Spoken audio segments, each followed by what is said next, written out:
екінші әйел болуға, тоқал болуға ұсыныс айтқандар болды ма? Бір кісінің атын айтпай ақ қояйын, бірақ тоже өте танымал инфобизнестегі кісі қазір кішкене ол саладан кетіп жатыр. Зато там келіндік қызмет істемейсің, той томалаққа бармайсың деген секілді. Кому-то это удобно. Таптыңыз ба енді Ақбозатты ханзадаңызды?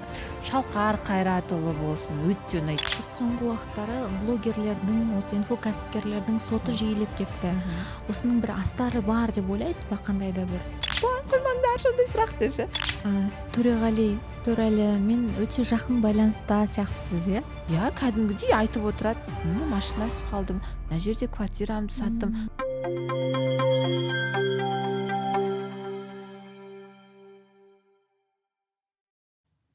Амансыз ба көрермен, кезекті сұхбатымызды жазғалы отырмыз. Бүгінде сіздерге пайдалы ақпараттар алуға тырысамын. Бүгін бізде қонақта журналист, жеке бренд маманы Айым Жекенова. Айым ханым, қош келдіңіз. Қош көрдік, Асмира ханым. Көп рахмет шақырғаныңызға. Құрметті көрермендер, сіздерге дұғай сәлем. Көбісі біле бермейтін сияқты, бұл ақпаратты екінші болма деген өте танымал. Мен тіпті айтар едім, осы Қазақстанда меломанда қазақша кітаптардың легін алғаш бастаған осы екінші болма кітабы сияқты. Автор Қуаныш Шонбай, бірақ сіз жаздыңыз ол кітапты, иә? Редакторы ретінде, мен редактор болдым. Авторы Қуаныш мырза, және қателеспедіңіз, екінші болма меломан бойынша сол 2017-18-де нөмір 1 сатылым бойынша үздік кітап болды, және Қазақстан бойынша жалпы Қуаныш мырзалар алғашқылардың бірі болып бестселлер етіп, бұл кітапты 145 мың данамен сатты. Бұл кітапты қалай жаздыңыз сіз? Жалпы процесін айтып өтіңізші. Адамдарға меніңше кітаптың қалай жазылатыны қызық сияқты. 2017 жылы Қуаныш мырзаның Үміткер деген Қазақстан телеарнасындағы реалити шоу болады. Сол реалити шоуға, енді алыстан алып келем, иә. Сол реалити шоуға мені бір танысым шақырады, режиссер Айсұлу ханым. Негізі мен ол кезде Хит ТВ телеарнасында жұмыс істегем. Хит ТВдегі жұмысымды тастап, тұрақты жұмысымды тастап, 3 айлық жобаға барам. Сөйтіп біз Қуаныш мырзамен және командасымен танысамыз. Жоба аяқталуға 2-3 апта қалған кезде Қуаныш мырза айтады: Айым ханым, енді сіз редакторсыз ғой, кітап жаза алатын шығарсыз. Мен екінші болма деген кітап жазайын деп жатырмын. Осы өзімнің тренингіме сай. Сол кезде Қазақстанда аралап тренинг жасайды ғой, екінші болма деген. Жарайды, мен 23-24 жасар өзіме кітап жазуды ұсынбас па едім. Неге? Енді бала деп ойлайсың ғой бәрібір. Ал Қуаныш мырза сол кезде 23-24 жасар маған сеніп, потенциалды көрген шығар, нағыз жаза алады ау деп. Мен сізге запистарымды берейін, аудио, өзімнің диктофондағы ойларымды, ютубта записі бар сабақтардың, өз ойымен сұрақ қойып, распаковать етіп шығарып аласыз, давайте кітап жазып көрейік.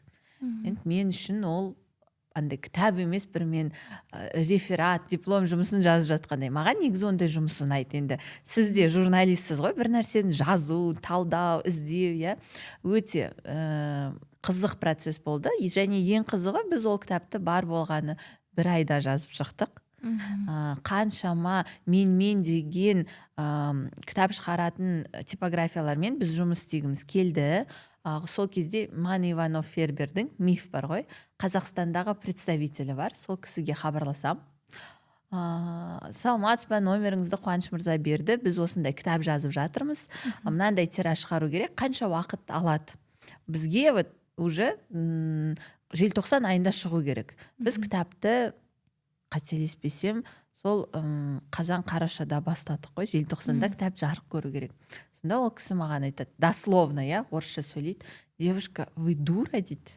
В смысле, да? Мен 23-темін, ана жүрегімен мен бетінен алып біреу жаман сөз айтып көрген жоқ, ата-анамнан бастап. Бәрі бет мәпелеп өсірген айдаладағы бір кісі: девушка, вы дура, дейді. Менің деген көз жасым кетіп жатыр. Нет деп мен түсіндіріп жатырмын да. Ал қанша бет, дейді. Қалай ол қанша бет? Менде видеосы бар, Қуаныш мырзаның андай-нандай аудиолары бар, осындай. Білмеймін, осынша бет шығатын шығар десем. Девушка, как минимум бір кітапты жазуға 3 ай мен 6 айдың арасындағы уақыт кетеді. Нереально, жазамайсыз, дейді. Қалай жазамайсыз? Сонда одан кейінгі Қуаныш мырзаның кітабында бізге айтылмаған құпияда біз кажется сол кітапта саламат синдромы деген жаздық та. Яғни қалай сен бір нәрсені білмейсің деп қойғанда. Яғни біздің миымызға это нереально, бір айдың ішінде кітап жазуға болмайды деген информация болмағандықтан миымызда біз бір айда жазып шықтық. Бірақ Айым Жекенова ұйықтаған жоқ дұрыс. Айым Жекенова дұрыс тамақ ішкен жоқ. Айым Жекенова ол кезде автобуспен жүрем кәдімгідей, үйден бір жаққа жұмысқа Қуаныш мырзаларға баратқан кезде құлағыма наушникті салып алам. Қуаныш мырзаның аудиоларын тыңдаймын да өзіме өзім телеграмда избранныйға ана ақпаратты түсірем. Сосын үйге барып оны вордқа салам әдемілеп. Сөйтіп бір айда қаңқасын жасап кәдімгідей кітап жасап шықтық. Күн демей түн демей Қуаныш мырза, Мейірбек мырза үшеуміз кеңседе отырып қаңқасын құрдық. Бір айда жазып бітіріп типографияға бердік ол кітапты. Типографияға берген кезде енді корректор деген маман бар. Сол корректордың ақысын төледік. Бірақ жаңа жыл болып жатқандықтан видимо үлгерген жоқ па, уақытылы тексерген жоқ па, кітаптың алғашқы бөлімін, бетін, кіріспе бөлімін ашқан кезде қателеспесем 4-ші сөйлемде қате бар, опечатка. Сол кезде Ескендір Бесті айтқан: Айым ханым, ол қате емес, яғни error бар ағылшынша және mistakes бар. То есть error ол үлкен қате, грубая ошибка, білмеймін, жалғау мен шылауды шатастырсаң деген секілді. Бұл жерде жай буквалардың орны ауысып тұр дейді. Бірақ 1000 дана кітап шықты. Сен жауапты редакторсың, бірақ енді ол корректордың жұмысы деп сатып алған 1000 адамға түсіндіре алмайсың ғой. Халық бізді жеді, талады, бірақ сол кезде Қуаныш мырзаға риза болдым. Менің жаңағы потенциалымды деп айтайыншы, өшірген жоқ қой. Керісінше ол кісі бүйтіп айтты: Айым ханым, білесіз ба, бұл эксклюзивный қателер. 10 жылдан кейін бұл кітап ең қымбат кітап болады деуші. Сөйтіп 2027-де келесі жылы екінші болманың жазылғанына 10 жыл болады. 10 жыл былай қарағанда әлі халық оқиды. Тіпті сторисқа белгілеп жатады әлі күнге дейін. Үлкен енді риза боласың, сенің сол ұйықтамаған күндерің, түндерің, Қуаныш мырза, Мейірбек мырза үшеуміздің офиста жүргеніміз солай ақталып жатыр деп ойлаймын. Сіз Қуаныш Ромбаймен тікелей бірге жұмыс істедіңіз ғой, ұзақ уақыт. Қанша уақыт бірге жұмыс істедіңіздер? 2017-нің күзінен 2019-дың қысына дейін ғой. Бірінші желтоқсан 2019-да мен уже жұмыстан кеттім. Қуаныш мырза осы көптеген кәсіпкерлердің бағын жақты деп айта аласыз ба? Негізі қазір былай айтқанда жалпы қазақ инфобизнесінің онлайнда дамуына өте үлкен үлес қосқан. Атын атай аласыз ба бірнеше кісінің, осы адамдардың? Сіздер жұмыс істеген мысалы Ақбота ханым, бізде Шомбай онлайнға кеп жүретін оқыған. Жұлдыз Ақболат, қазір Жұлдыз Халифа, күйеуі Алмас мырза, Еками, Назерке Құлжабай, Мейірбек мырза, Абай Омар дизайн, тіпті жаңағы Хорикада жүргендер, Нұрбол аға, Бекбота етті алсақ, яғни бұлардың барлығы сол кезде Шомбай онлайн Қуаныш мырзаның айналасында жүрген. Біреу наставничествоға келді, біреу партнер ретінде жұмыс істеді, біреу бізден кәдімгі онлайн, офлайн курстар алып оқыды. Тіпті Саламброның негізін қалаушы, барлық кекс групптың Асхат мырзада, Қуаныш мырзаның ресторан как стартап деген курсында оқып жүрген, көргенбіз біз ол кісіні. Сондықтан Балқия Балтабай ханым бізде бір командада жұмыс істеді. Енді атын атай берсең, үлкен кәдімгідей жақсы список шығаруға болады, Құлан мектеп берген, Мейіржан мырза кете береді ғой. Сіз қазір ақыр енді сол Қуаныш Ромбай туралы әңгіме басталынды ғой, соңына жеткізе салайық. Қуаныш мырзамен сіз қазір де араласып тұрасыз, мен ол кісіні, Мейірбек мырза екеуін ұстаздарым ретінде қатты сыйлаймын. Өйткені мен маркетингтің не екенін білмеген кезде, яғни кітап жазылады, кітап жазып жатып, Мейірбек мырза кеп: Айым ханым, отырыңыз, келіңіз, біз сізді жұмысқа шақырамыз дейді. Окей, кім ретінде? Мейірбек мырза айтады: сіз телевидениеға не істейсіз? Тура соны Инстаграмға, Ютубқа жасаңызшы дейді. Сіз рахмет айтасыз ғой шәкірт ретінде, басыңызды иіп мойындайсыз. Ал басқа шәкірттері не риза ма Қуаныш мырза? Рахметін айтады ма екен ол кісілер? Сіздің арқаңыз деп мойындайды ма екен? меніңше ондай шәкірттер аз емес. Біріншіден, меніңше алғысы көп шәкірттер өте көп. Екіншіден, кейбір адамдар ашық түрде рахмет айтпаса да, где-то түйсігінде, подсознаниеда дейміз ғой, бәрібір сол кездегі бір шомбай онлайнға, сол кездегі бір білімге, бірақ медитацияға, бір екінші болмадан оқыған бір сөйлеміне алғысы бар деп ойлаймын. Жақсы. Жаңа кітап туралы әңгіме айттық. Кітап жазасыз өзіңіз. Ал кітапты қаншалықты оқисыз? Соңғы оқыған кітабыңыз қандай болды? Аудиторияға ұсына аласыз ба? Кітап оқығанды өте жақсы көремін.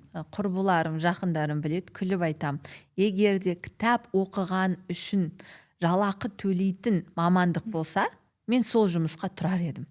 Қазір менің оқып жатқан кітабым, авторы есімде, енді тура авторын айта алмаймын, бірақ кітаптың аты «Женщина». Яғни әйел, Ол кәдімгідей научно ғылыми тілде әйел қандай болу керек. Қандай болу керек дегенде ол жаңағы салт дәстүр, бас иіп жүру, келін болу деген нәрсе емес. Әйел адамның өмірге келгендегі, өмір бойындағы циклдары, қалай денсаулығы өзгереді, әйел босанғанда, оған дейін қалай дайындалу керек. Жалпы өзімізді түсіну үшін. Бізде де сан түрлі гормондар бар. Неге біз бір күн жынданамыз, екінші күн жылаймыз, үшінші күн бақытты болып жүреміз, Қай орган әйелге не үшін берілген деген секілді. Ал ол кітапты маған ұсынған менің құрбым Роза Әшірбаева. Сондықтан осы кітапты оқып жатырмын. Ал соңғы бітіргендерде осы кітапты скрин қылып қойып қоямыз. Бір өте жақсы кітап. Түйген ойыңызды айта аласыз ба? Не себепті әйелде енді қазір оқып жатырмын ғой процесте, бірақ маған өте ұнады ол кітап. Ең қызығы сол кітапты бастап бірінші бетін сатып алып, келесі күні барып әдемі жерде оқимын деп құрбыма сыйға тарттым. Ортақ біздің танысымыз. Екеуміз барып Есентайдағы Банолаға отырдық. Все, қазір кітапты оқимыз деп кеп отырған кезде артымнан бір таныс дауыс шығады. Мен бір бұрылып қарасам, Турсен Алагузов пен Баян Есентаева отыр. Я говорю, круто, біз Баян Есентаеваның энергиясына притянулись. Еще қандай кітап деймін да, «Женщины» деген кітап. Я говорю, все, біз бұл кітапты оқу керекпіз деп. Бастамасы жаман болған жоқ. Жалпы әйел болып туылғаныңа керісінше алғыс айтасың. Сен өзіңді түсінген кезде, бізді Құдай, Алла тағала қалай жаратқан деп ше. Сондықтан рекомендеймін деп айтайыншы, Роза айтпақша. Және ең соңғы оқығандардан «Кафе на краю земли» 2 томы да маған өте қатты ұнады. Жаңа сіз Баян Есентаеваның энергиясына қосылдық деп қалдыңыз ғой. Жалпы өзіңіздің күйіңізге қаншалықты көңіл бөліп тұрасыз? Оны бір тылсымға сену деп қабылдауға болады ма? Тылсымға сенуді білмеймін, бірақ қазір трендте ғой жаңағы энергия деген нәрсе, енді әрине ұйқыны қандырған кезде энергия аласың, тауға шыққан кезде өте жақсы көремін тауды, бассейнді жақсы көремін. Зерттеп көрдім, негізі бассейнде суда жүзгенді ғана емес, жай ғана бүйтіп звездочка болып жатқанды ұнатамын. Просто так лежишь, ничего не делаешь, на плаву деп айтады ғой судың үстінде. Неге? Оказывается, біз ананың ішінде материя, воды деп айтады ғой, судың ішінде жатқан кезде жаңағы белый шум, ол біздің миымызға таныс, және біздің миымыз сол жерде тынығады. Мен мысалы, маған адамдар айтады, қалай сен айым 2 күн бойы бір адаммен жұмыс істейсің, разбор жасайсың, ішін ашасың, қанша энергия дейді. Лаура Сейтбек ханым айтпақшы, сенің бүкіл органың, жүрегің, көзің бәрі 2 күн бойы сол адамға жұмыс істеп жатыр ғой дейді. Расында да. Мен қалай демалам? Бассейнге барам. Жай бассейнге барып, судың ішінде жату маған кәдімгідей күш сыйлайды. Медитация жасаған жақсы көремін. Ол бір андай біреудің аудио гидін тыңдап отыру емес, жай ғана тыныштықта отыру. Осы мен медитация. Мысалы, бүгін макияжға барған кезде қыздар айтады, ой, сіз күштісіз, жеңілсіз деген секілді ше. Біреулер сөйлеп отырады, жыбырлап отырады. Я говорю, макияж, прическада менің тынығатын уақытым ғой. То есть біздің өмірде настолько встреча, кездесулер көп, жұмыс көп, қарқын, Инстаграм, бір нәрсе, сенің уақытың жоқ. Ал осы уақытта жаңағы жай ғана тыныштықта көзіңді жұмып, сені бояп әрлеп жатқанда отыру, мен үшін ол медитацияның бір түрі. тыныштықта жаңағы миыңды ана шум дейді ғой, мидағы шуды басуға көмектеседі. Енді біршама әріге ауыссақ, сіз қандай отбасында өстіңіз? Сізді бүгінгі кейпіңізден бөлек анау балалық шағыңызды да білгіміз келіп отыр. Мен негізі дулаттардың, жаныстардың ішінде өскем. Еламандар менің нағашыларым. Бірақ менің өзім енді 4 қара әлімнің қызымын, кіші жүзбін. Кіші жүз дегенді естігенде деп қалады адамдар, найза берді жауға шап қой, бірақ сөйлесіп отырған кезде сенің кіші жүзділігің қай жерде дейді, қай жерде көрініс тапады. Мен айтамын, мен дулаттардың ішінде өскем. Менің фамилиям Жекенова. Неге десеңіз, енді менің ата-анам мен 2-3 жаста болғанда ажырасып кетеді. Бірақ бұл жаңағы мен әкеммен қарым-қатынас құрмаймын деген сөз емес. Керісінше әкем әр мереке сайын кеп тұрады. Менің өмірімдегі ең қымбат күшті сыйлықтарды жасаған әкем, андай бір чудеса жасайды ғой, білмеймін. Сезам театрына апарады, пониға отырғызады, Мирфантазия бізде бар еді, Ерке деген парк болды ғой ол кезде. Ең жаңа қымбат ойыншықтар барлығын алып келетін ол кісі. Бірақ ата-анам ажырасқаннан кейін енді мамамның несі ғой, қалай айтсам, енді бір нәрсе істеу керек болған шығар, барады да менің фамилиямды Жекенова деп ауыстырып жібереді. Сөйтіп мен Жекенова айым Жоқытты қызы боламын. Кітап оқу қайдан десеңіз, негізі мамамның мамандығы учитель русского языка и литературы. Қазақтардың көзін ашам деп орыс тілін үйреніп, орыс тілін барып ауылға барып үйретеді. Сонда мама айтады, енді бір сөйлемде 10-15 қатемен жазатын деп ше. Енді ол кезде документацияның бәрі орысша, совет үкіметі. Сөйтіп қазақтарды үйретем деп ше, көзін ашам деп сөйтіп ауылға барады. Бірақ ауылда қиын ғой, енді алып қашып кете ма деп қорқып қайттан қалаға келіп, сөйтіп темір жол саласында жұмыс істеп кетеді. Осылайша бүкіл біздің отбасы жалпы темір жол саласында. Ал кітап оқуым, мамам менің балалық шағымдағы ең сүйікті кітабым. Менде өте үлкен кітаптар көп болған. Ертегілер, жаңағы ертөстік, жырлар, мақал-мәтелдер. Мен алғашқы 1 классқа барған кезде, енді адамдар аю отырып партада деген тақпақ айтып барса, мен бойым кішкентай, жасым 6-да. Айтады, бұл қызды біз ала алмаймыз. Кішкентай дейді. Ал санай аласың ба, хотя бы қаншаға дейін санай аласың дейді Бақыт апай зауыч. 100-ге дейін деймін да. Олар мамамен сөйлесіп тұрғанымен 89, 90, 91 деп кәдімгідей 100-ге дейін санаған ғой. Қандай өлең білесің дейді. Тақпақ айтшы дегенде. Мен қыз Абай Құнанбаев, күз сұр бұлт түсі суық қаптайды аспан деп бастаған кезде, все, біз нағызды аламыз, мектепке аламыз деді ғой. 1 классқа 6 сыныпта алған. Оның барлығы енді мамам оқытады жаңағы ертегілерді, кітаптарды. Көп ауыратынмын, больницаға барам. Больницаға барған кезде очередьте отырасың. Дадыр біз ана Буратино деген кітапты вдоль и поперек оқып шыққан шығармыз, орысша. И одан кейін есімде 4 сыныпта аяқтаған кезде менің атам үлкен Самалдағы библиотекасынан, кітапханасынан, ол атаның кітапханасына жақындайсың, сен тек қана шаң сүртушін. Бізде анандай болатын шаң сүрткіштер, білесіз бе, андай розовый, голубой, неше түрлі бүйтіп жын кинодағылай ше. Сонымен бит атаның несін, кітаптарын сүртесің, атаның кітапханасына жақындамайсың. 4 сыныпта сөйтіп 4-ден 5 классқа өткен кез ғой, жазда атам шығарады да маған орыс тілінде Сәбит Мұқановтың Ботагөз романын қолыма ұстатады. Жай жүрсің ғой жазда деп, оқы деп. Атаның үйінде сөйтіп оқимын. Қыста жарты жыл ма араға салып, қыста атам қайтыс болады.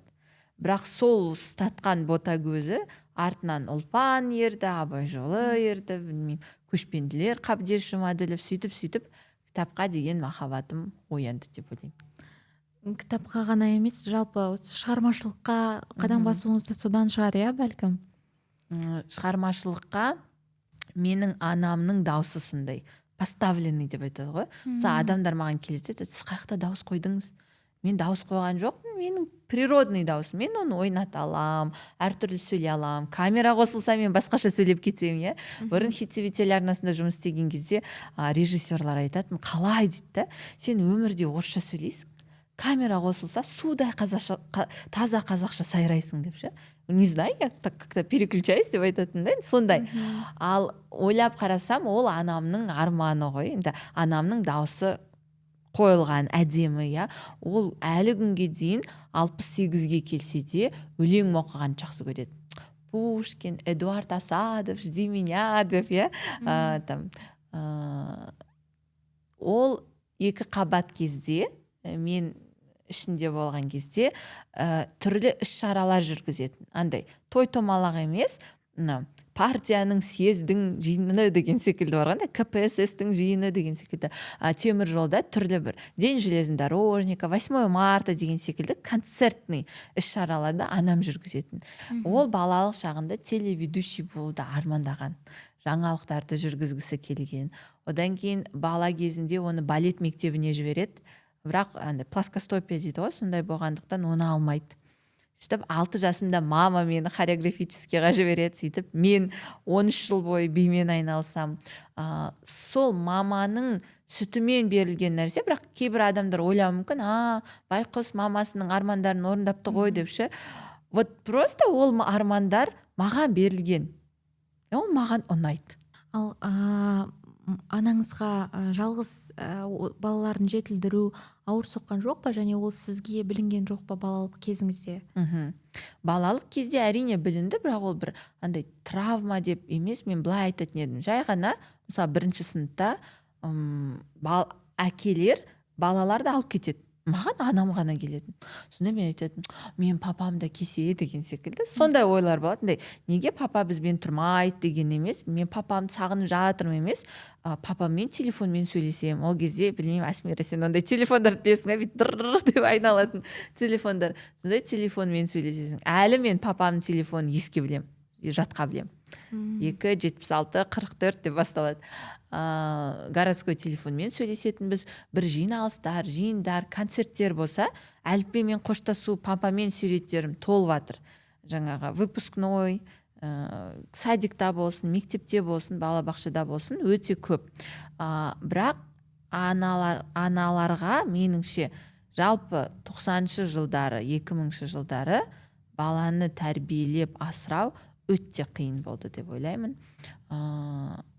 Енді сол кезде менің анамның жанынан табылған адамдарға алғыс айтам, өйткені ол, менің жазда ата-апам қараса, қыста басқа кездері, выходной күндері, білмеймін, мамамның тәтесі үйге алып кетеді, мамамның коллегасы жұмыста бірге істеген кісілер бар, Гуля апа, Тілеулес Раздықовна марқұм, ол кісілер туыс сияқты араласып кеткен ғой.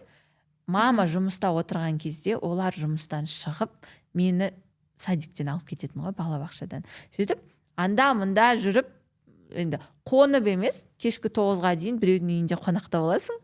Сосын мама кеп, ауыр шубасымен, сенің де шубаң ауыр, қытыр-қытыр етіп, қыста 1-ші Алматыда өз үйіңе барасың. Сөйтіп, мені енді басқа апалар, тәтелер, жалпы енді халық өсірген баламын деп айтам да. Сондықтан болар, оның ішінде айтпақшы, орысың да бар, қазағың да бар. Сондықтан да шығар менің жаңағы әлемге, адамдарға деген махаббатым, шексіз ризашылығым. Енді айтады ғой, жаман адам болады, жаман ұлт болмайды, иә? Ол адамға байланысты. Сондықтан да кейбір адамдар айтады, қалай сен бәрін жақсы көресің деп ше? Біреу саған жамандық жасаса да жақсы көріп отырасың деп ше? Енді бұл сөйтіп адамды риясыз қабылдау ананың сүтімен берілген шығар. Өйткені мама айтады, сен менің ішімде жүргенде мен айтатын саған, бұл әлем күшті, күн жарқырап тұр. Мен мысалы құрбыларыма айтам, балаларыңмен сөйлейсіңдер. Пайғамбарым салам айтқан, 9 айға кешігіп атсың деп, балаң ішінде жүргенде сөйлес деп ше. Мамам айтатын, золотой мой лепесточек деп ше. Лепесточек қой сон, лепесточек. Этот мир прекрасен деп, я. Және анам орыс тілді, бірақ мені қазақ тілді мектепке берген. қазақ тілді балабақшаға берген. Оған қиын болған. Мама айтады, мен сенімен қазақша үйренгем деп ше, қ деген әріптерді. Начальник отдела кадров, орысша бәрін орысша сайрап тұрады. Енді учитель русского языка и литературы ғой. Енді көрген істейді деп айтады ғой. Мамам көп жұмыс істеген, тіпті жұмысын үйге алып келетін. Печатный машинкалар ғой, тырс ететін. Сөйтіп олар приказ печатать етеді. Қасында жүріп қарайсың. Түнде ұйықтаған кезде бір рет көзімді ашсам, сол картина есімде, мамам печатать етіп отыр. И мен айттым, мам, сабақ істеп жатсың ба деп. Я дейді да. То есть көрген істейді ғой бала, значит вот деп. Сондай. Сіздің қазір бір күнде қаншама тірлік бітіретініңіз содан екен ғой, иә? Сондан шығар, не болмаса біздің миллениал болғанымыздан шығар. Бағана құрбым Зуфита екеуміз де соны тілге тиек етіп келе жатырмыз да жаңағы. Мен бүгін нан істедім, 8-де тұрдым, үйттім. Жарт 3-ке дейін мен 5 түрлі істеп біттім деп ше. Я, сол ерте тұрып бәрін бітірсең күшті энергия береді, я дейді. Мен говорю, я, сосын Зуф айтады. Или бұл біздің миллениалдық нелеріміз ба, бір ауруымыз ба деген секілді. Бәлкім ол да бар шығар, білмеймін да. Бірақ бойыңда күш қуат энергияң болса, неге жасамасқа? Не істейсің басқа? Өмірдің мәні де сонымен қызық сияқты. Сіз осы Алматыда туып өстіңіз, иә? Коренной алматинец деген сөз бар ғой.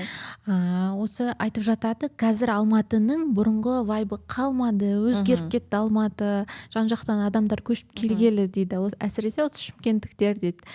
Сізге қалай айырмашылығы біліне ма? Бұрынғы Алматы мен бүгінгі Алматының айырмасы? Иә.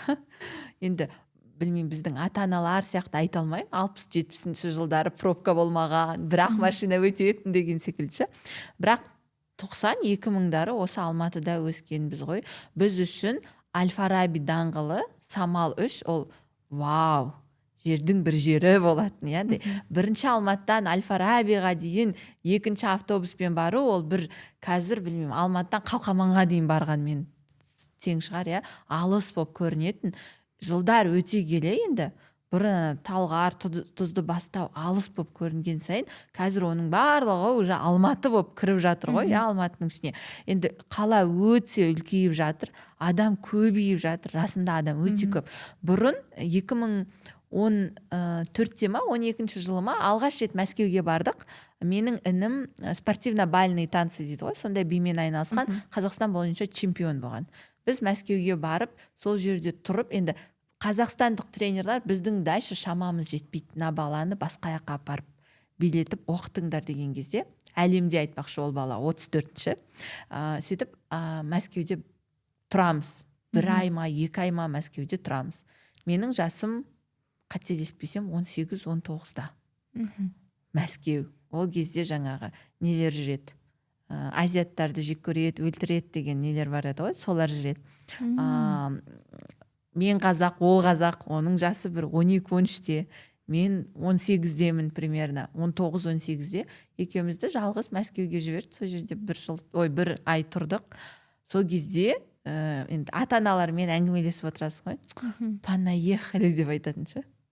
Осылар шаршатты, Москва не резиновая деген кезде мен түсінбейтін, қалай ол деп ше, күшті ғой деп, Мәскеу деп ше, 2012 ма 14. Қазір мен түсінем да, Алматы не резиновая деп айтқым келеді, бірақ ол адамдардың да өмір сүруге, қалаған жерде өмір сүруге құқығы бар. Қазақтың жері бүкіл қазақстандықтардікі, Қазақстанның жері. Ол Алматы бола ма, Астана бола ма, Шымкент бола ма? Маған Шымкент ұнайды. Мен отырып Шымкентке көшіп кету мүмкін. Конечно, обидно, коренной алматинец ретінде, бірақ бұл жерде бұл адамдардың проблемасы деп ойламаймын. Бұл жерде бізге инфраструктураны қалай реттесек болады. Бәлкім адамдар бір районда тұрса, сол районда жұмыс істесе жақсы, сол районда фитнесқа барса жақсы, бір развязкаларды көбейту керек па, ЛРТ саламыз ба. Бұл андай решаемый проблема деп ойлаймын. Нью-Йоркта қанша адам тұрады, Токиода қанша адам тұрады, сондықтан енді алматылықтар андай әрине нағыз коренной алматинецтердің қалғанын қалайсың ғой, олар енді басқаша деп айтқанда қалай, олардың Алматыға деген сезімі басқаша шығар, енді өз қалалары болғандықтан, енді как попало қарай алмайды ол қалаға. Ал былайша қазақтың бәрі Алматыға сыяды деп ойлаймын, неге келмеске. Бірақ біздің коренной алматинецтардың Алматыға махаббатымыз ерекше, себебі наш милый доктор, жаңағы кім, тақиялы періште деген секілді фильмдерді қараған кезде енді сол Алматы как будто менің Алматым сияқты. Неге? Өйткені ол Алматы туралы менің атам айтқан, апам айтқан, алғашқы махаббаттары туралы, ол Алматыда менің анам тұрған, иә. Және олар әр көшеден өтесің, маған айтады, вот улица Аблайхана бұрын осындай болған, Мақатаева бұрын пастора болған, мына жерде мынау болған деген кезде сен олардың көзімен көресің да, сол бұрынғы Алматыны. Айым ханым, сізге ең жиі қойылатын сұрақ қандай? 30-дан кейін әр қыз келіншекке қойылатын сұрақ шығар, әр қызға қашан тұрмысқа шығасың деген сұрақ. Бұрын айтпақшы, енді я деп айтатынбыз. Сосын бір период болды, сестренка екеумізде, бөлем екеумізде 24-25 жаста біз уже жылайтын болдық. Қоймаңдар сондай сұрақ деп. Қазір настолько уже сен ол сұрақты ести бересің, бір иммунитет пайда болған шығар. Таптыңыз ба енді Ақбозатты ханзадаңызды? Жоқ, әзірге таптым ау сені деп айтатын адамды тапқан жоқпын, бірақ Алла қаласа болады деп ойлаймын. То есть күмән жоқ, ол ер адам бір жерде бар. Жай ғана біздің кездесуіміздің әлі уақыты келмеген шығар. Және мен былай ойлаймын да, не ол маған дейін, не мен оған дейін әлі өскен жоқпыз деп ойлаймын. Біз коучингті оқығанда риза умные слова, да, енді уже обыденный сөз ғой бәрібір. Но коучингті оқығанда бізге солай түсіндірген біздің менторымыз, яғни сен неге Европада, шетелде адамдар 36-40 жаста үйленеді? Олар өмір сүріп, белгілі бір деңгейге жетіп, өзін танығаннан кейін, со мной так можно, менің больной жақтарым мынау екен, триггерларым мынау екен, былай жасауға болмайды, мына дейін баруға болады, экологично, оны мен көтерем, түсінем деген дәрежеге жетеді, өзін түсінеді да. Сол арқылы бір-бірінің границасына тиіп кетпейді. Яғни олар Мұхтар Шахан қалай махаббат деген таусылмайтын әңгіме, қалай екі адамның сана биігінде жолығу. Вот сана биігіне жетеді да, жолығады. А бізде көпшілік емес, но басым бөлігі жас кезде үйленіп аламыз да, сосын айқай-қырыс, керіліс, мен мынандай екенмін, ажырасу, қайттан қосылу, ажырасу деген секілді. Ал енді меніңше мен қазір ол кісінің, не болмаса ол кісі әлі менің бір сана биігімізге жетпеген шығармыз. Сондықтан мен керісінше мен айтамын, так мен әлі оқуым керек, мен мынаны білуім керек, ізденуім керек, себебі енді қазақтарда тең-теңімен деп бекер айтпаған ғой. Ол тең-теңімен деген бай-байды алады деген ғана емес қой, ол бір материалдық жағдай, не болса бойың деген секілді емес. Меніңше ол сенің ойың. Яғни не обязательно ақылды, саналы адам, ол тек қана миллиардер деген сөз емес. Ол жай ғана бір университетте доктор наук, PhD болып отырған адам болуы мүмкін. Да, білмейміз ғой. Бірақ сендердің ойлау жүйелеріңе, құндылықтарың, өмірге көзқарастарың сай, сендер бір-біріңе қарсы емес, сендер әлемге қарсы бірге қарайсыңдар деген секілді ғой. Қандай талаптарыңыз бар сіздің ер азаматтарға қоятын? Немесе былай қояйыншы сұрақты. Осы уақытқа дейін талай кездесулерді жасаған шығарсыз, бәлкім да, бәлкім сынақтан өткізген шығарсыз бір жігіттерді. Қандай жігіттердің типінен аулақ жүрген дұрыс екен? Қыздарға, сізден кіші сіңілілеріңізге кеңес ретінде айтатын болсам, оны менсіз ақ қаншама коучтар, Роза коуч бастап айтып жатыр, манипулятор жігіттерден аулақ жүру керек, сен өзің олардың манипуляциясына қалай ілігіп қалғаныңды білмей қаласың, Сізде кездесті ме сондай манипулятор жігіт? Кездесті. Знаете, даже былай айтайыншы, тіпті бір ислами манипуляцияға кетіп қалады да. То есть былай болмайды, өйткені исламда осылай, былай болмайды. Онда исламда олай болса, давайте менді әйел қылып алыңыз, құда түсіңіз, үйде отырғызыңыз, сосын айтыңыз, әйел бүйту керек, сөйту керек деген нәрсені, Бірақ сайып келгенде өзінің әрекетіне қарасаң, талап ететін нәрсеге сай емес та, хотя вроде бы ол кісі тоже да сол ислам төңірегінде жүрген секілді. Енді барлығы деп айтпаймын, бірақ бар ондайлар. Одан кейін кәдімгі андай психологический манипуляциялар жасағандар болды, иә. Бір рет тоже бір кісімен сонда қалай, қайдан білесің андай жағдайларды? Сіз менің инстамды оқисыз ба сонда бұрыннан бері? Я, мен сізді 2 жыл бұрын бақылаймын деген кезде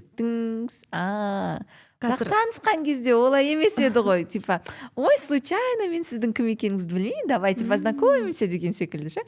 Сөйтсе ол адам 2 жыл бойы мені зерттеп, сырт көзбен қарап, зерттеп жүрген ғой. Сталкер деп айтатын ба еді оны қазіргі терминмен? Сталкер деп айтады. Сізге қорқынышты болған жоқ па? 2 жыл бойы сені қарадым, бақыладым дегенде? Жоқ, ол андай немен айтқан жоқ та, бір сталкингпен емес, мен сіздің бар екеніңізді білем, инфополяда не істеп жүргеніңізді білем, кімдермен жұмыс істейтіндеріңізді білем деген секілді. Бұл кісі сізді толық зерттеген болып тұр ғой, сырттай қарап. Жоқ, мне кажется, ондай емес енді, ондай страшный сталкинг емес та, бірақ менің түсінгенім андай, ол андай нәрсе да, значит, он меня приметил еще тогда. Типа, мына қыз жақсы екен, осы қызға құда түсуге болады деген секілді ше. Бір жағынан біреу айтатын шығар, ол жақсы ғой деген секілді, иә. Бірақ манипуляцияға салған кезде манипуляцияның ішінен шығып қалды да. И сол маған подтверждение болды. Бұл манипулирует. Өйткені даже біздің кездесуіміздің өзін ол подстроить еткен ғой деген секілді ше. Сондықтан енді манипулятор жігіттерден аулақ болу керек шығар. Сосын знаете, адамдардың көбісі менің күйеуім бай болса екен, ақшасы көп болса екен дегенге жүгіреді ғой. Ал мен былай айтатын едім да, сол ақша адамның ішіндегі оның шынайы натурасын шығарып береді. Сен оның ақшасына емес, ол жігіттің ақшасы бар кезінде өзін қалай ұстайтынына қара. Бір андай бар ғой, эгосы көтеріліп, жұртты менсінбей, не болмаса неше түрлі арақ, шарап, қазір андай бір наркотический средстволар, бірдеңкелер бар ғой, соған жүгіретіндер бар. Ол не? Ол адамның ішінде болған. Қуаныш мырза айтпақшы, ақша ол катализатор, ақша ол скорость, ол бір нәрсені тездетеді, сені истинный өзіңе тез жеткізеді. Яғни біреу табысты байып Тұрсен сияқты 100 үй береді, Алагузов ағамыз сияқты айтпақшы, ол да әлім, кіші жүз, біреуге пенсия төлейді, әйтеуір көмектеседі, ал біреу өзінің ақшасын сол арақ шарапқа, көңіл көтеруге, қыздарға жұмсайды, сосын оны күшті етіп көріп инстаграмға шығарып айтады. Сондықтан да меніңше жаңағы ер адамның ақшасы бар кезде және ақшасы жоқ кезде өзін қалай ұстайтынына қарау керек. Өйткені ақша жоқ кезде де депрессияға түсіп, бүкіл нәрсеге, бүкіл әлемді кінәлап кете ма, қуып кете ма, былай айтқанда. Не болмаса, хорошо, окей, ол проблема бар. Действительно, қазір менде ақша жоқ, мен банкротпын, мен не істей аламын? Екеуміз сөйлесейік, отбасы болып, может, 1 жыл маған поддержка беруге, одан кейін мен былай жасаймын деген секілді. Енді сол нәрсеге ақшасына емес, ақшасы бар және ақшасы жоқ кезде жігіттің қандай екеніне назар аудару керек деп айтар едім. Айым ханым, сізге екінші әйел болуға, тоқал болуға ұсыныс айтқандар болды ма? Ой, там очередь десең бе, очередь. Енді неге бас тарттыңыз? Қалталы азаматтар алдыңызға келіп тұрған кезде? Былай айтайыншы, бұл бірақ бір 30-дан кейінгі ауру ма, әлде қазіргі бір тренд па, ер адамдардың барлығы емес. Мен мысалы білем, менің окружениемда, инфобизнесте, бизнесте мықты ер азаматтар бар. Бүйтіп алдында ғана бір шай іштік досыммен 2 жыл көріспедік. Ой, жұмысың қалай, бала шағаң қалай, әйелің қалай? Не сендер еркектер осы екінші әйел алуға құмарсыңдар десе, Құдай сақтасын айым. Үйдегі менің кісімнің жағдайы дұрыс болса, мен жағдайым дұрыс болады. Проверка болған ғой, сұрақ қойып көрдім да. Молодец, мен анаған деген уважение 2 есе артты, 10 есе. Молодец, сендер бүкіл отбасыңмен сондайсыңдар десем, дейді да. Ағасын білем, басқаларын білем. Ал кейбір адамдар керісінше екінші әйел алуға құмар болып тұрады. Және бір емес бірнеше адам маған екінші әйел қылып алайын, екінші әйел боласың ба дегенде ұсыныс тастаған еді. Бірақ мен екінші әйелдерді не осуждаю, бірақ мен просто өзімді білмеймін, біреудің екінші әйелі ретінде көре алмаймын. Мен өз ер азаматымды біреумен бөлісе алмаймын деген секілді. Және жалпы енді ситуация өмірде әртүрлі болады. Бірақ әзірге менің айтарым, возможно, просто сенің арың жібермейді деген нәрсе ғой. Білмеймін, мысалы, ертең сен өз бала шағаңа қалай түсіндіресің? Сенің әкеңнің бірінші әйелі бар, оның тағы балалары бар, ол балалар сенің брат и сестраң. Сен олармен араласып, оларды жақсы көруің керек. Біз екінші отбасымыз деген секілді. Сосын неде де айтады ғой? Білмеймін, мен көп естимін осыны. Первая жена от Аллаха, вторая от шайтана деген нәрсені. Білмеймін, надеюсь, меня тут помидорами не захейтят. Это то, что я слышала, да, менің естігенім. Бірақ ситуация әртүрлі болады. Біреу ажырасып, өзінің алғашқы махаббатына екінші әйел болып шығып атқандар бар, я. Біреу қиын жағдайда қалып, не болмаса біреуге удобно, я. Мысалы, лучше мен незрачно, келіндік қызметті істемей, осылай, официально екінші әйел болып отырайын. Официально болғанда ресми түрде бізде ол жоқ қой, бірақ енді отбасы біліп тұрады деген секілді. Міне мынау екінші әйел деген секілді. Зато там келіндік қызмет істемейсің, той томалаққа бармайсың деген секілді. Кому-то это удобно. У каждого свой выбор. Ал маған келген ер азаматтарға айтатыным, мен өзімді екінші әйел көрмеймін. Мен өз күйеуімді жарқыратып көрсетіп, міне мына кісі менің күйеуім деп айтатындай. Енді біріншісі, енді ажырасқандарда көп қой қазір, біріншісі болмаса да жалғыз болуды бұйырсын Алла тағала деп ойлаймын. Сұраймын соны Алладан. Енді қызметіңізге келсек, қазір сіз Инстаграм арқылы табыс табуды да үйретесіз, сол жөнінде жетекшілік көрсетесіз деген сияқты. Жалпы Инстаграм арқылы қаншаға дейін табыс табуға болады?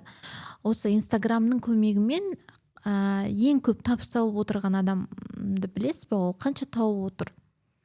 Бұл шыңы қандай дегенім ғой. Енді Инстаграм болсын, басқа жалпы Инстаграм емес, жалпы әлеуметтік желілер деп айтайықшы. Енді әлеуметтік желілер арқылы табыс табуға болады. Өзіміздің қазақ азаматтарын айтайық, я.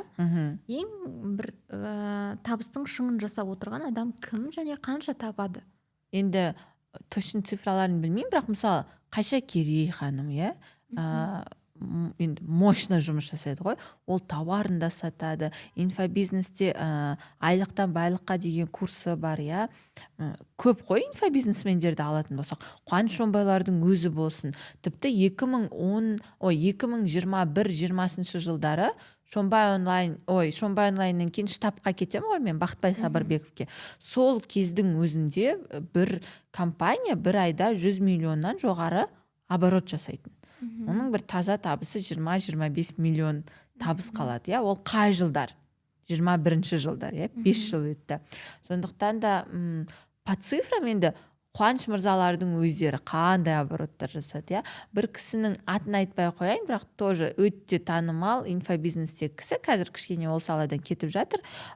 Мен Парижға барып келгеннен кейін ол кісімен шай ішкен кезде ол айтты: Айымка, мен бір запустан $1 миллион таптым деп. Бір запустан $1 миллион. Ол кезде 426 теңге деген курспен 426 миллион теңге болып тұр ғой, мысалы. Енді, конечно, бір 40% расходы бар, орта есеппен алғанда маркетингта. Шалқар Қайратұлы болсын, өте ұнайды оның жасап жатқан дүниелер. Енді мықты блогерларды, кәсіпкерлермен, инфобизнесмендермен коллаборация жасап, тауардың бәрін, инфоөнімнің бәрін пашақ-пашағын шығарып, соңғы штугына дейін сатып тастайды ғой ол жігітше.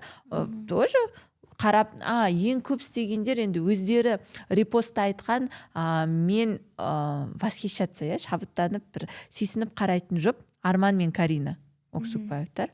Олар қателеспесем бірнеше миллиардқа дейін жасады.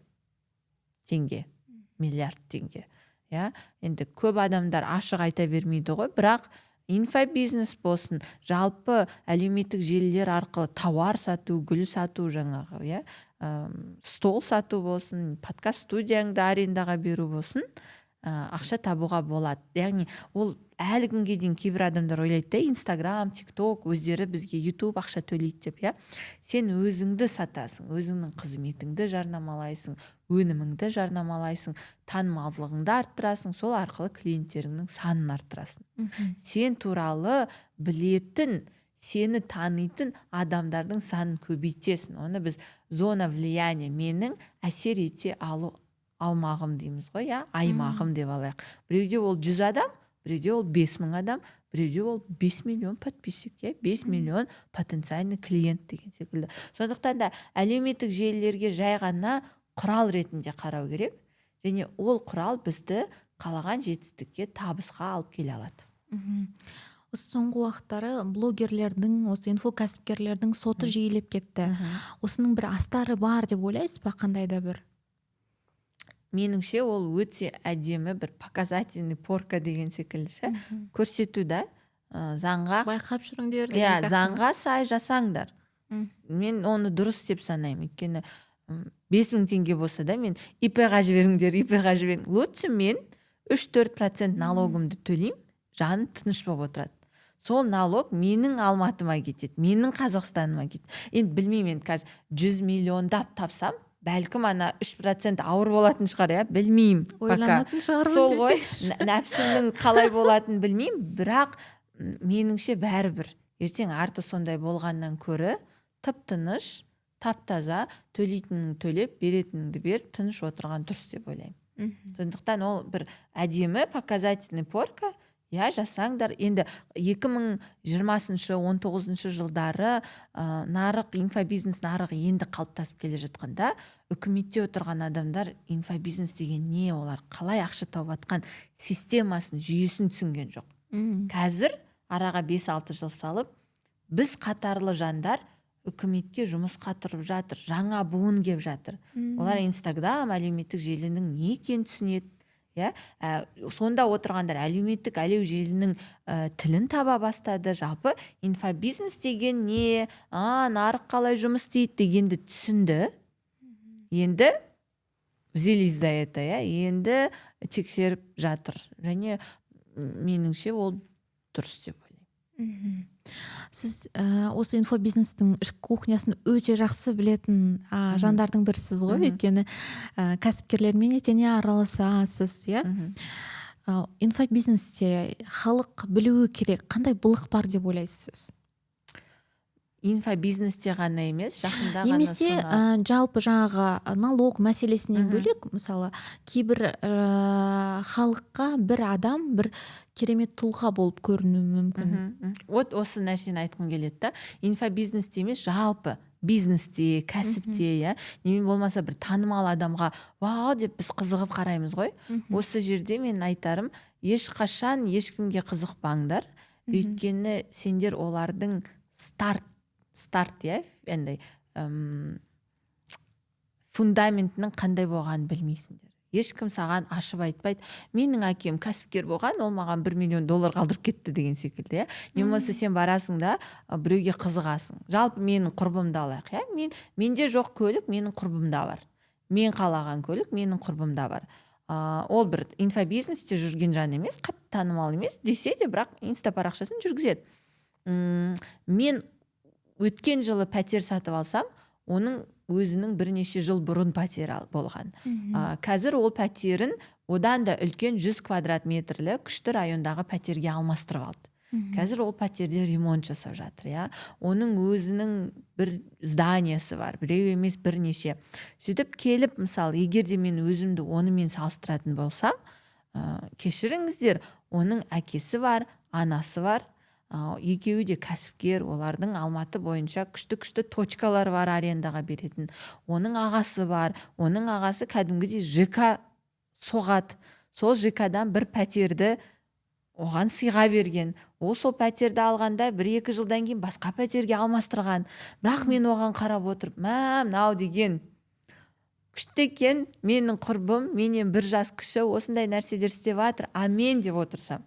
А маған ешкім кеп, мә айым твой старт, твоя золотое блюдечко, мә саған 1 миллион теңге де қалдырып кеткен жоқ қой, мысалы былай қарасаң ешкім саған, иә. Сондықтан да ешкімнің өміріне қызықпаңдар, оның стартын білмейсіңдер. Сондықтан да бетіне ғана қарай бермей, жылтырағына, иә. Сондықтан бірақ меніңше қазір нарық өзгереді, адамдар успешный успехтен шаршады.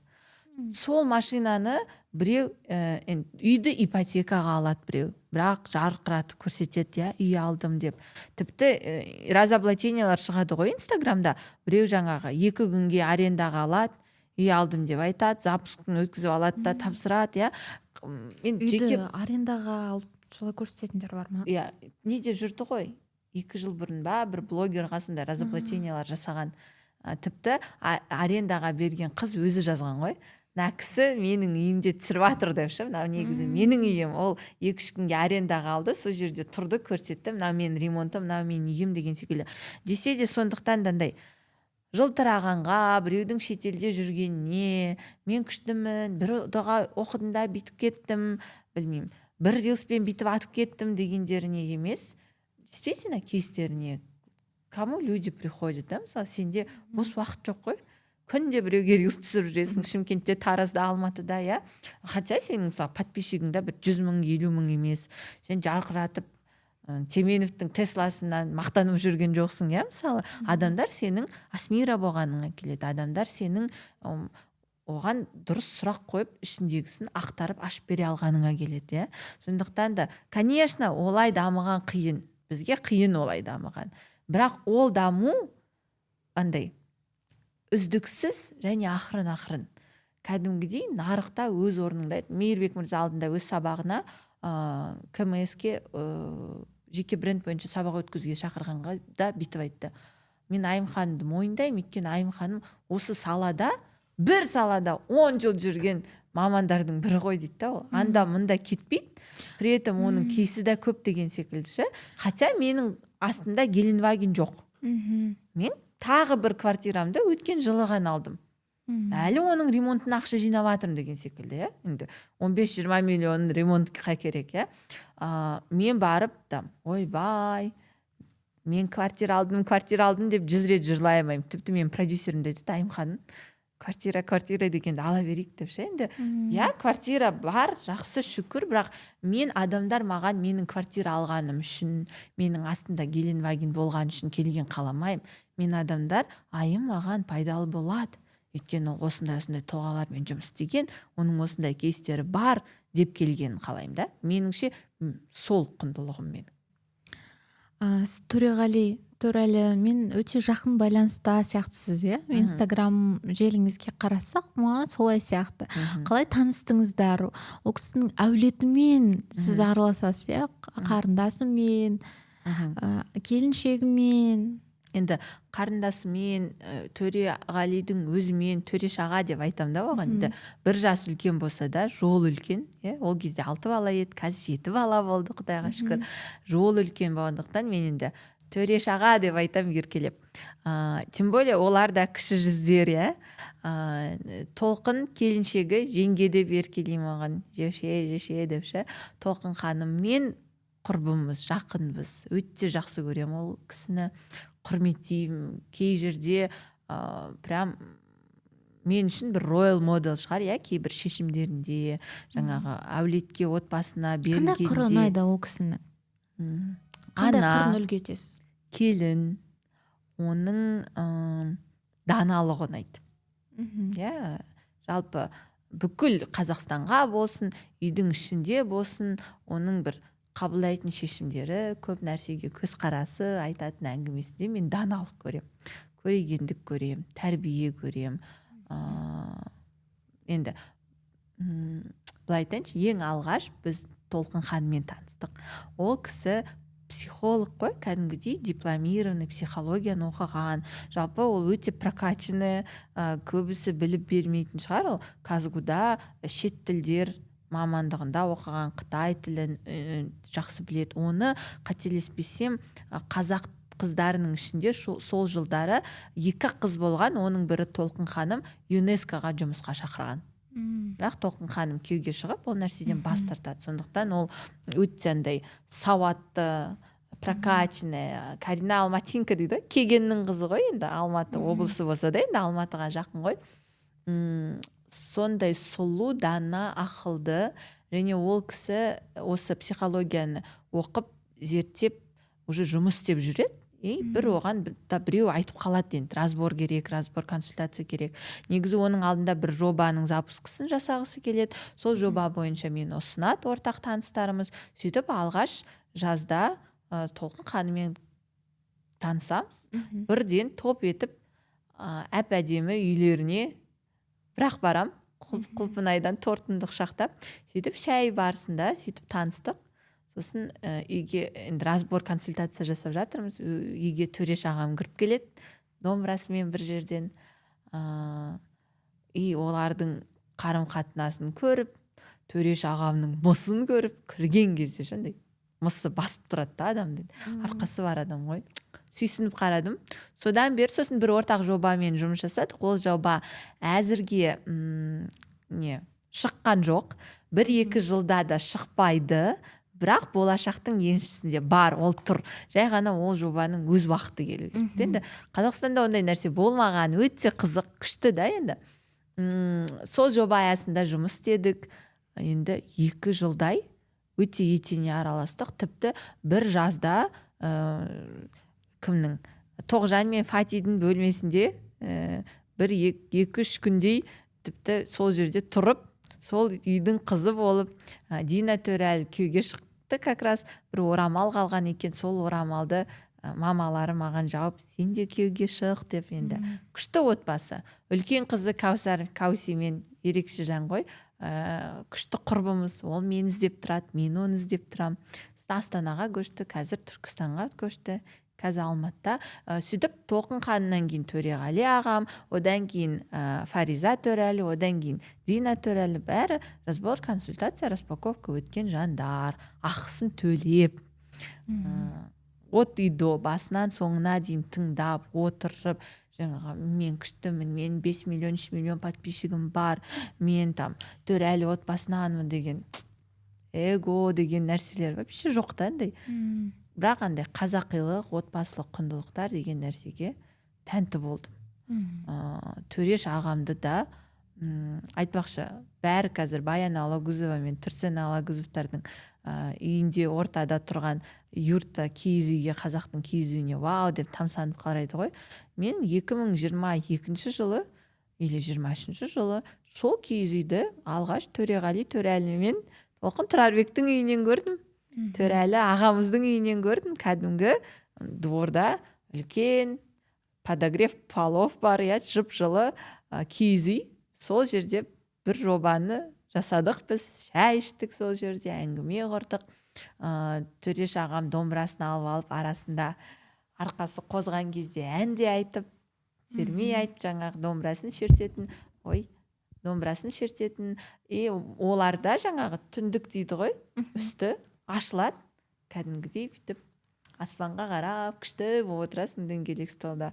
Сондықтан енді өте керемет отбасы, өте саналы. Толқын сияқты келіндер көп болсын, әйелдер көп болсын деп айтар едім. Жалпы осы бұл кісінің шаңырағына қатысты емес, жалпы бай бағландардың, шенеуніктердің соңғы уақыттарда бұл әңгімені мен сұхбаттардан жиі естіп жатырмын да. Осы бай бағландар, шенеуніктер дуаға, болмаса жаңағыдай сиқырға, сондай бір мамандар деп айтады ма, ондайды сондай бір солардың көмегіне жүгінеді деген секілді. Таролог деген сияқты. Енді өзім ол адамдарды ұстап жасап атқанын көрген жоқпын, бірақ білесіз ба, мен соңғы кездері керісінше мынандай нәрсені көп көремін да.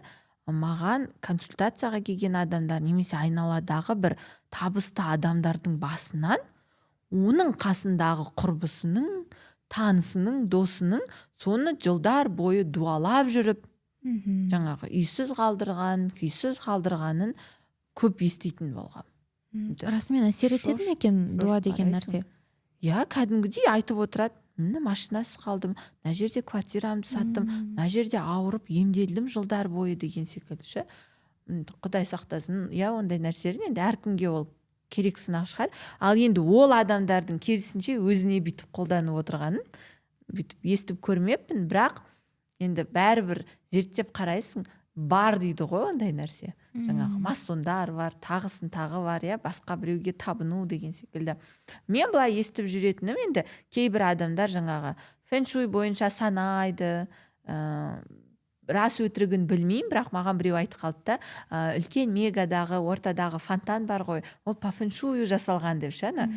Фонтанның суы ішке, сыртқа емес, фонтандар бүйтіп сыртқа ағады ғой, ал олда керісінше бүйтіп ішіне, жан жағында бүйтіп тұрады да, ішіне қарай. Может, ризық адамдар ішіне келсін деген секілді ма? Сондай нәрсені естіген мысалы. Не себептен деп ойлайсыз? Енді психологияның шет жағасын зерттеп жүрсіз ғой. Не себептен сондай бір бай бақуатты адамдар бұндай дүниеге жақын келеді? Дүниесін жоғалтып алудан қорқа ма? Байыған сайын адам. Дүниесін жоғалтып алуға қорқады ма дейсіз ба? Меніңше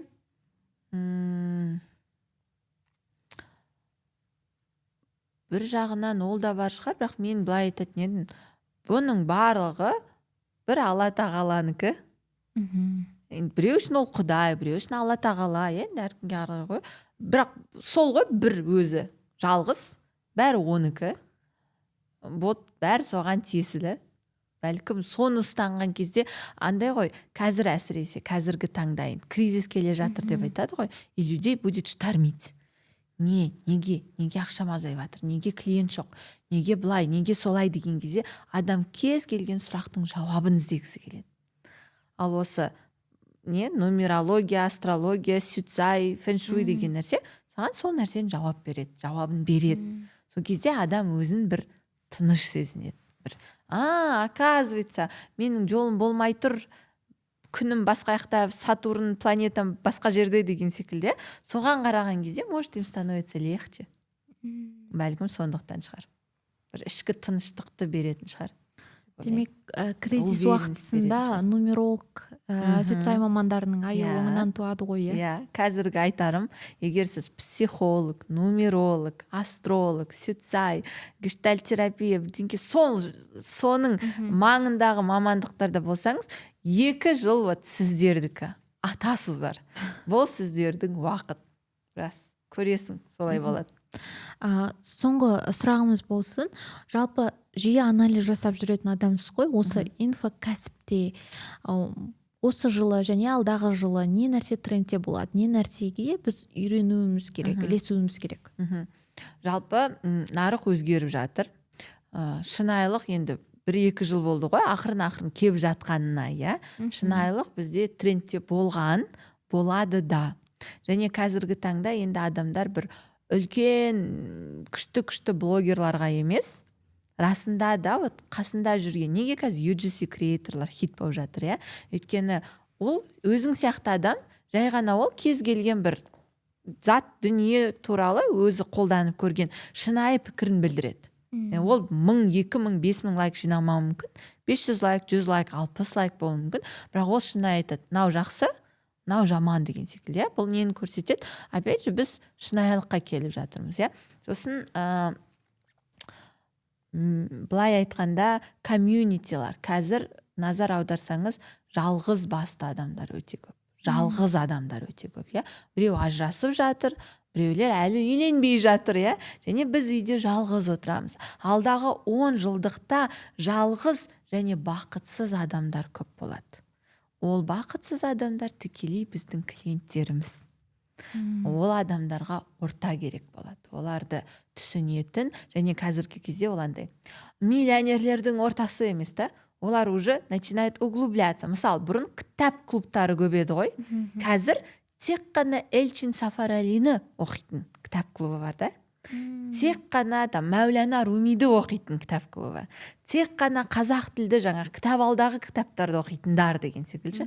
Только Поттерианы, Гарри Поттерді оқитындардың кітап клубы. Көрдіңіз бе? Бұрын жай ғана кітап клубтары бар еді ғой. Социум, иә, сөйтіп қауымдастықтар құрған, иә, олар қоғамда біріккен. бірақ енді олар бірігіп соның ішінде бөлісіп одан да узкий темаға нишаға қарай бөлінеді. Сондықтан да кете береді әрі қарай да. Бірақ осы бақытсыз адамдар трендте болады және олар жалғыз болады. Біз оларды түсініп соларға сай контент жасауымыз керек және оларды алтын машиналар қызықтырмайды. Ол қазірде назар аударсаңыз зумерларға үй ал, машина ал, ата-анаңа көмектес, умра ал деген офферлар өтпейді мысалы, иә. Олар қазір ішкі состояниесі. Мен өзімен бақыттымын ба? Мен нені сезінем? Неге мен жұмыстың ортасында тұрап магазинге кете салмаймын? Менің оған құқығым бар деген нәрселерді айтады да. Яғни нарық өзгеріп жатыр және біздің болашақ клиенттер ол зумерлар мен альфа поколение. Біз олардың тілінде сөйлеп, оларды түсіну керекпіз. Мына жауабыңыз ерекше болды енді. Бақытсыз адамдар арқылы ақша табу деген. Біз оларды енді бақытты қылам деп шақыра алмайсың. Себебі болды, они с этим смирились уже, бүкіл поколение сондай болады. Бірақ оларға не керек? Олар әрі қарай өздерін мен бұл әлемде бармын, мен бұл әлемге керекпін деген дүниені қайдан сезінеді? Қалай оларға бере аламыз, иә? Тіпті қазір брендтердің артынан қуу деген нәрсе де қалады. Оларға мысалы M&M'стің 34 евро тұратын ең күшті брелогын Европадан алғанша, Қытайдан $3 поделкасын алған, типа олар айтады, и чё? Да, такой же классный. Мынау да күшті болды. Оларға бір анау саған состояние береді, ол деген нағыз настоящий нәрсе ғой, бренд қой деген нәрсе оларды зажигать етпейді. Оларда простые мелочи жизни дейді ғой. Тұра салып тауға кете салу деген секілді, иә. Ұйықтағысы келсе ұйықтай салу, иә. Олар енді рамкаға сыймайтын, жақсы жағынан айтқанда бір түрлілер ғой. Олармен жұмыс істейміз, олар біздің болашақ клиенттер. Рахмет, сұхбатыңызға меніңше әсерлі болды деп ойлаймын. Өйткені менің өзім сізден көп ақпарат алдым. Сіздерге де пайдамыз тисе қуаныштымыз. Сіздердің де қолдауларыңыз біз үшін керек. Міндетті түрде пікір қалдырыңыз, лүпіл басыңыз, арнаға тіркеліңіз.